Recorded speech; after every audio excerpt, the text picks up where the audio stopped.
Conceptos básicos de anatomía y fisiología. No se asusten, por favor, que no va a haber nada de anato, fisiología ni patología de nivel de universidad, en absoluto. Ya esto es muy básico. Solo vamos a comprender cómo funciona, ¿cierto?, nuestro cuerpo humano, lo que necesita para vivir y, por ende, lo que tenemos que ponerle atención, ¿cierto?, al momento de entregar primer auxilio. Es nada más que eso. Así que no se asusten con el nombre porque realmente es muy básico. Lo que sí les voy a decir es que tanto con el manual yo les voy a entregar de manera mía, ya por cariño mío, un manual extra que es un manual de anatomía y fisiología para socorristas. ¿Ya? En este manual, que se lo entregan a los instructores, aparece todo el cuerpo humano en detalle. Todos los sistemas que componen el cuerpo humano y además aparecen cajitas de posibles afecciones que podrían ocurrir, ¿cierto?, dentro de cada sistema y cómo poder tratarlas. Entonces, completamente completo, ¿ya? Y eso se los voy a entregar para que ustedes lo tengan. Y ahí sí van a tener anatofisiología un poquito más avanzada. Pero lo que vamos a ver ahora es súper básico, súper simple, ¿ya? Y lo único que queremos es entender cómo funciona el cuerpo humano, a dónde tengo que abocarme en caso de una emergencia y por qué. Es eso. Así que, sin más preámbulo, vamos a lo que corresponde. La célula. La célula es la mínima expresión de vida, ¿cierto? Todo nuestro cuerpo está compuesto por células, estas se reproducen, ¿cierto? Viven, mueren, como nosotros, y son la mínima expresión de vida. Recuerdan que vimos eso cuando éramos más chicos, estaba la mitocondria dentro del aparato de Golgi, ¿cierto? Todos los organelos que componían la célula y sus funciones.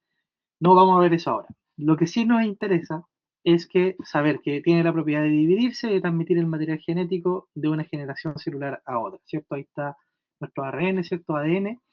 Y para poder vivir necesitamos tener células, por supuesto.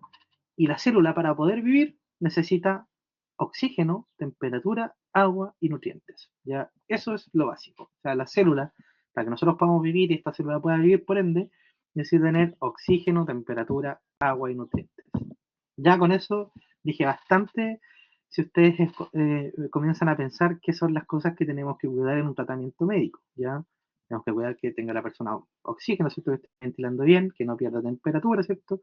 Que esté hidratado, que tenga sus volúmenes de agua, ¿cierto? O de líquido en el cuerpo bien, obviamente que tenga nutrientes para poder vivir. Entonces, cuidando estas cuatro, ya podemos igual descansar, porque sabemos que nuestra célula va a estar bien. Entonces, nuestra célula necesitaba, ¿cierto?, oxígeno. ¿Cómo obtenemos el oxígeno? El oxígeno se obtiene a través del sistema respiratorio, ¿cierto?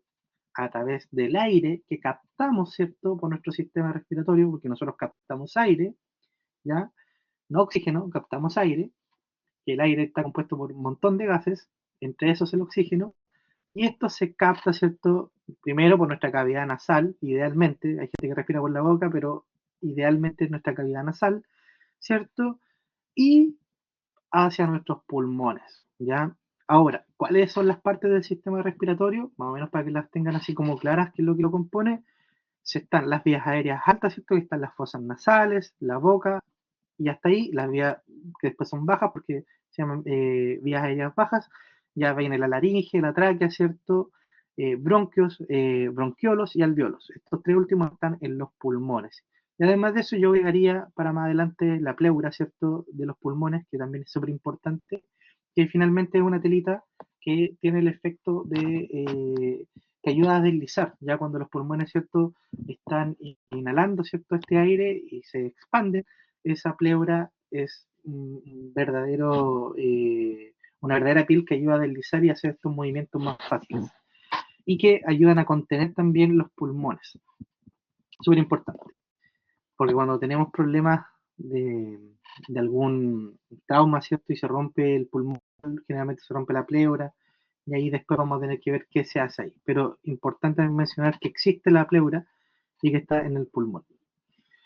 Los músculos respiratorios, ¿cierto? Como el diafragma, que es el principal músculo de la respiración, que nos ayuda y que le da sostén también a los pulmones al momento de inhalar y exhalar, ¿ya? Entonces, también importante el diafragma. Entonces, todas estas partes del cuerpo componen, ¿cierto?, el sistema respiratorio que capta el aire, ¿cierto?, y que lleva este aire a los pulmones, donde se produce un proceso fisiológico que se llama hematosis, que es donde el aire, ¿cierto?, se capta, perdón, del aire el oxígeno y este oxígeno pasa, ¿cierto?, al torrente sanguíneo y por ende a los tejidos del cuerpo. ¿Ya? Lo vamos a ver de todas formas más adelante. Aquí está el proceso de ventilación, que es un proceso muy importante y que siempre está apoyado por el diafragma, y ahí de hecho pueden ver en la lámina cómo es el proceso de inspiración, que el diafragma baja en la expiración, que es el momento de botar, exhalar, ¿cierto?, el aire. El diafragma te ayuda a, sube un poco y te ayuda a generar esa exhalación. La ventilación es un proceso cíclico que consta de dos etapas: inspiración, ¿cierto?, entrada de aire a los pulmones, y expiración o exhalación, ¿cierto?, inhalación o exhalación, si lo quieren ver de cómo lo conocemos más nosotros, que la expiración o exhalación es la salida de aire de los pulmones al medio ambiente, ¿ya? Y obviamente ese aire viene más cargado de CO2, porque ya viene utilizado, ¿cierto?, en la sangre. Bien, hematosis. Aquí tenemos al alveolo, ¿cierto?, del pulmón, sale un capilar pulmonar, ¿cierto?, y los glóbulos rojos en la imagen. ¿Por qué tenemos esta imagen? Porque aquí se produce un intercambio, ¿ya? El oxígeno pasa a la sangre y también la sangre te devuelve, ¿cierto?, el CO2 para que pueda ser exhalado del cuerpo. Ese es el intercambio gaseoso que ocurre entre el oxígeno, ¿cierto?, del aire inspirado, que llega al alveolo, y el CO2, ¿cierto?, de la sangre que transita por los capilares pulmonares. Hematosis, ¿ya? Entonces, ¿me faltó una? No, aquí está, ya. Entonces, la hematosis nos ayuda, ¿cierto?, a oxigenar, ¿cierto?, nuestros tejidos a través del torrente sanguíneo, ¿cierto? Entonces, teníamos nuestra célula que requería aire, temperatura, ¿cierto?, agua y nutrientes, y el aire, ¿cierto?, lo tomaba a través del sistema respiratorio, ¿cierto?, y a través de la oxigenación por hematosis. Hasta ahí estamos súper claros. Ahora, ¿cómo viaja este oxígeno en la sangre? Necesitamos alguien que lo impulse, ¿cierto? Alguien que le dé el punch para poder hacer que este oxígeno viaje, oxígeno el cerebro principalmente, y después todos nuestros otros órganos y nuestros cuerpos, músculos, ¿cierto?, que necesitan este gas vital para poder vivir. Y para eso tenemos al sistema cardiovascular, perdón, y el principal componente que nos ayuda a nuestro motor, el corazón, ¿cierto? El corazón es la bomba del sistema, se encarga de bombear la sangre a todo el cuerpo. El corazón, que está situado al centro izquierdo del pecho, ya al medio, al centro izquierdo del pecho, es una bomba que tiene 4 cavidades, ¿ya?, que son los ventrículos, que después los vamos a conocer más adelante cuando empecemos a ver temas de infarto en miocardio y todo lo que tiene con paro cardíaco. Pero es una bomba que está siempre en movimiento, ya siempre se está latiendo para poder entregar este oxígeno tan vital a todo nuestro cuerpo, principalmente al cerebro, y al cerebro el que demanda mucho oxígeno, pero también nuestros otros órganos interiores también necesitan esto mismo para poder vivir. ¿Por dónde viaja la sangre? Ya que es la que lleva, ¿cierto?, a través de los glóbulos rojos el oxígeno. La sangre viaja a través de los vasos sanguíneos, que están compuestos por arterias, venas y capilares, ya que son conductos por donde circula la sangre. La sangre más pura, ya no pura del sentido, sino que la sangre más limpia es la que se viaja por las arterias, ya en las arterias es la sangre que viene con mayor cantidad de oxígeno, con mayor cantidad de nutrientes. Y por las venas es por donde circula la sangre, ¿cierto?, que ya ha sido utilizada eh, por nuestros órganos, ¿cierto?, y que viene ya con algunas toxinas.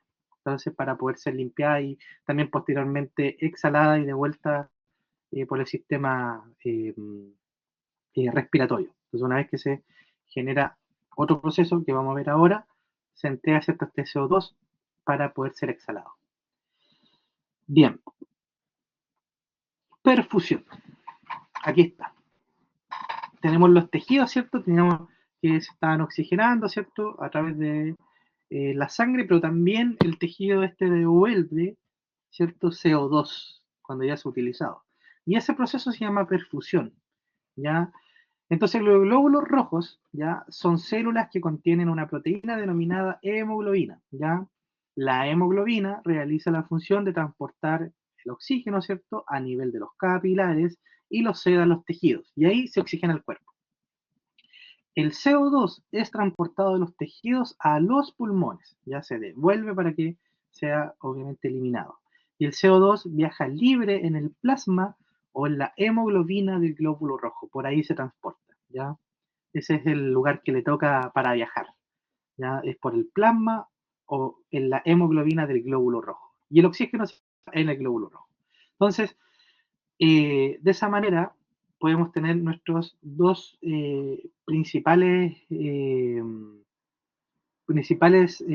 olvidó la palabra, pero principales formas de entregar oxígeno al cuerpo y de eliminar, ¿cierto?, el CO2, que es la hematosis, ¿cierto?, y la perfusión, ya que es más la eliminación del CO2. Bien, entonces, con esto ya podemos ver que la célula, ¿cierto?, tiene lo que necesita para poder vivir. Tiene aire, ¿cierto? Tiene oxígeno, ¿cierto? Y este oxígeno viaja a través de la sangre, ¿cierto? Y oxigena el cerebro y los demás tejidos. Genial. Vamos a ver a la otra. Y aquí tenemos el otro sistema que nos importa muchísimo, que es el sistema nervioso central, ¿ya? Que, ¿por qué está compuesto? Está compuesto por el cerebro, que es el centro de operaciones, ¿cierto? Recibe toda la información del medio externo e interno y nos hace entrar en contacto con ellos. Ya nos ayuda a interpretar, ¿cierto?, los distintos estímulos de los cuales percibimos en la vida, tanto los visuales, los del gusto, ¿cierto?, todos nuestros sentidos, como también, por ejemplo, cuando tenemos frío, o también los que no pensamos, como por ejemplo que nuestro corazón lata, ¿cierto?, que parpadeemos, que por ejemplo estemos respirando, o que por ejemplo nuestro estómago está haciendo sus procesos, ¿cierto?, de deglución, ¿cierto?, de los alimentos, y eso obviamente nadie está pensando en eso, el cuerpo lo hace de manera autómata, y eso gracias al cerebro, ¿cierto?, y a sus funciones. Entonces tenemos funciones que nosotros tomamos determinaciones y otras funciones que están en modo autómata. Entonces todo este centro de operaciones se controla desde ahí. Además de eso, el cerebro está el tronco del encéfalo, que recibe información de la médula espinal, ¿ya? Y envía axones que formarán los nervios craneales, ¿ya? Entonces, es finalmente otro punto importante, que es por donde se procesa también, o sea, por donde se recibe, perdón, la información, ¿ya? Y que se envía finalmente a este gran sistema que es nuestro cerebro. Está también el cerebelo, se comunica con el cerebro, el tronco del encéfalo y la médula espinal, ¿ya? Y por último, tenemos la médula espinal, que es el nexo entre el encéfalo y el resto del cuerpo. La información aquí va en varias direcciones y es importante entender que la médula espinal también tiene su cableado, ¿cierto? Que son todos los nervios, ¿cierto? Terminaciones nerviosas que van por todo el cuerpo. O sea, aquí también faltaría agregar los nervios, ¿cierto? Que viajan por todo el cuerpo y que obviamente nos hacen sentir dolor, ¿cierto? Cosquillas, cuando obviamente está sometido bajo estímulos, ¿ya? Entonces, los, o frío también, si metemos la mano al agua frío o al agua caliente, eso es gracias a las terminaciones nerviosas, ¿ya? Entonces, también son parte de ese sistema nervioso central. ¿Y por qué hablamos del sistema nervioso central? ¿Y por qué hablamos del sistema respiratorio? ¿Y por qué hablamos del sistema circulatorio? ¿Qué tiene que ver con la célula? O con lo que tenemos que estudiar nosotros. Bueno, principalmente porque todo esto se le conoce como la triada vital, ¿ya? Tanto el cerebro, el corazón y los pulmones, que aquí pueden ver la lámina, están unidos, ¿ya? De manera en que si falla uno, los otros van a fallar sí o sí. Por eso es tan importante mantener estos sistemas lo más óptimos posible o si sufrieron un daño, repararlo lo más rápido posible para que el sistema respiratorio pueda seguir respirando de forma normal, para que el sistema circulatorio pueda seguir bombeando sangre ¿cierto? A través del cuerpo, y para que el cerebro se siga alimentando de este oxígeno, ¿cierto? Pueda seguir pensando y haciendo sus funciones vitales. Si se ve alterado uno de estos, los otros se empiezan a apurar, ¿cierto? A trabajar más rápido, más rápido, más rápido para compensar la falta de uno. Y eso se llama shock. Para que no lo vamos a ver ahora porque eso más adelante, pero quiero que sepan que eso se llama shock, ya es cuando falla uno de estos y los otros empiezan a trabajar más rápido para intentar compensar la falta de algún elemento. Por ejemplo, si nuestra persona no respira, no hay oxígeno, ¿cierto? Para el cerebro, y por ende el cerebro le dice al corazón, oye, bombea más rápido, por favor, porque necesito oxígeno. El corazón bombea más rápido, pero obviamente como nuestra persona, ¿cierto? No está respirando porque puede estar ahogada, puede estar, que sea a lo mejor inconsciente, o no sabemos qué le pasó a los pulmones, puede que se haya perforado un pulmón o dos, y no llega este aire, entonces aquí es donde empieza el colapso de todo, ¿ya? Tenemos un shock. O si hay una hemorragia, lo mismo, no está llegando suficiente oxígeno al cerebro, el cerebro apura la respiración, al corazón, entonces, si se dan cuenta, está todo unido, ¿ya? ¿Qué dice así el PPT? Dice, es la interacción de los sistemas que están directamente implicados en la irrigación y hematosis, sistema respiratorio, circulatorio y nervioso central. Hay una interdependencia entre estos sistemas debido a que cualquier alteración en alguno de ellos ocasionará cambios en los otros. Por ejemplo, en una hemorragia grave se disparan señales para aumentar las ventilaciones y la vasoconstricción en el sitio lesionado. Si no se revierte, ¿cierto? El sistema nervioso central terminará colapsando, ¿ya? Y eso es lo que pasa, y ahí es donde ocurre el shock, y después tenemos dos tipos de shock, la adelanto materia, shock compensatorio y descompensatorio. Tenemos hasta el shock compensatorio para hacer algo, cuando ya estamos en un shock descompensatorio es muy difícil dar vuelta a la situación, ¿ya? Entonces, importante, la triada vital, porque es vital. Bien, existen también los que son mecanismos compensatorios que los podemos ver antes del shock, ¿cierto? Que tiene que ver netamente con aumento, ¿cierto?, de nuestros signos vitales o baja de nuestros signos vitales, dependiendo en qué estado de shock nos encontremos, pero se activan para remediar, ¿cierto?, un desequilibrio o un alejamiento de la normalidad, ¿cierto? Nuestro corazón, ¿cierto?, nuestros pulmones, nuestro cerebro sufren algún problema y empieza a haber al tiro mecanismos compensatorios, que pueden ser pérdida o ganancia de calor, exposición al calor, exposición al frío, ¿cierto? Que nos va a ayudar a vasodilatar o eh, vaso con... se volvió la palabra. Pero cuando tenemos dilatación y vasoconstricción, esa es la palabra. Vasoconstricción, ¿cierto? Va eso a alterar, ¿cierto? También nuestros signos vitales, nuestras pulsaciones, ¿cierto? Se van a ver eh, en diferentes parámetros que van a ser normales o anormales según lo que estemos viviendo, y a eso se le conoce como mecanismos compensatorios, que los utiliza el cuerpo para poder lograr llegar a la normalidad que tenía antes. Al igual también que las respiraciones más aceleradas, ¿cierto? Que el sudor y otros mecanismos de compensación. Bien, aquí hay un apartado, dice en aclimatación a la altura, dice el socorrista debe reconocer los mecanismos compensatorios y asociarlos con los mecanismos de daño para identificar los problemas. Muchas veces el problema está oculto y solo es visible a través de los mecanismos compensatorios que el cuerpo activa. Claro, cuando veamos más adelante mal de altura, se van a dar cuenta de que tanto situaciones como de frío extremo más asociados con altura puede hacer que nuestros signos vitales sean maquillados, ¿cierto? Y nosotros pensemos que sea por una cosa, pero realmente lo que está pasando es otra cosa. Entonces vamos a tener que aprender a leer el cuerpo humano y asociarlo también en el entorno donde se encuentra, ¿ya? Pero eso lo vamos a ver más adelante cuando nos toque ver mal de altura. Bien, entonces, resumiendo a la parte importante, la célula necesita, ¿cierto?, aire, nutrientes, agua y temperatura para poder vivir. Por ende, para poder obtener eso, tenemos tres sistemas, ¿cierto?, que son los que nos ayudan a eso, que es el sistema respiratorio, que ayuda a captar el oxígeno a través del aire, el sistema circulatorio, perdón, el sistema respiratorio que ayuda a captar el oxígeno a través del aire y lo distribuye por los pulmones. Después tenemos el sistema circulatorio, que con el corazón, ¿cierto?, envía este oxígeno a todo el cuerpo a través de la sangre, que ese proceso se llama hematosis, y después tenemos el proceso de perfusión, que es donde la sangre que ya se ha utilizado, ¿cierto?, y que el oxígeno que se ha utilizado se devuelve el CO2, ¿cierto?, y se reintegra nuevamente a los pulmones para ser exhalado, ¿cierto?, al medio ambiente. Entonces, tomo aire, ¿cierto?, agarro oxígeno que necesito para vivir, en el momento de botar, boto CO2, ¿cierto?, que es en este caso lo que ya se ha utilizado, lo que no necesita el cuerpo para poder vivir. Una vez que pasa eso, ¿cierto? Tenemos también nuestro sistema nervioso central, nuestro eh, sistema que nos va a ayudar a mantener que todo esto funcione de manera equilibrada, ¿cierto? Que nuestro corazón esté latiendo, que nosotros estemos respirando, y todo eso se le conoce como triada vital.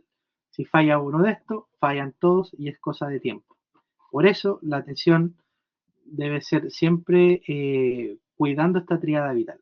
Y ahí lo vamos a ver más adelante cuando veamos cómo atender a una víctima, cuáles son los primeros pasos y por qué está directamente relacionado con la triada vital. Bien, entonces, hasta aquí vamos a llegar con esta clase.